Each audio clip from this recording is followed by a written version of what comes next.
जम्मू कश्मीर के भदरवा के आधा दर्जन गांव के कम से कम 100 किसानों ने इस बसंत में अपने खेतों में मक्का और आलू न उगाने का फैसला किया।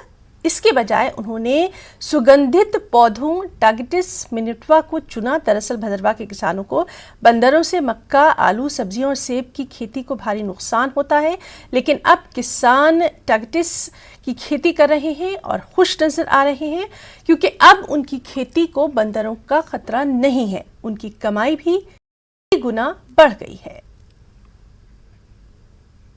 ऐसे जंगली जानवर इतना नुकसान करते हैं कि हम कुछ भी यहाँ से नहीं ले पाते हैं। सिर्फ मक्की का घास हमें मिलता था, बाकी राजमा, मक्की वगैरह सब कुछ बंदर ले जाते हैं। फिर हमने ट्राई की कि हम ये सेब लगाएं या अखरोट लगाएं, तो वो भी बंदर कोई रहने नहीं देता है। तो अब हम इस कंक्लूजन पर आए हैं कि अब हम ऐसी फसल लगाएं कि जिसका हमें नुकसान ना हो कोई जंगली जानवरों से।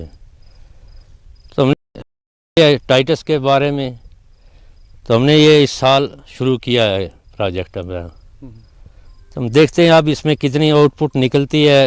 अंदर खा लेते थे, कभी कभी रेच भी आता था, ना हमें मक्कियाँ हाथ में आती ना घास हमें।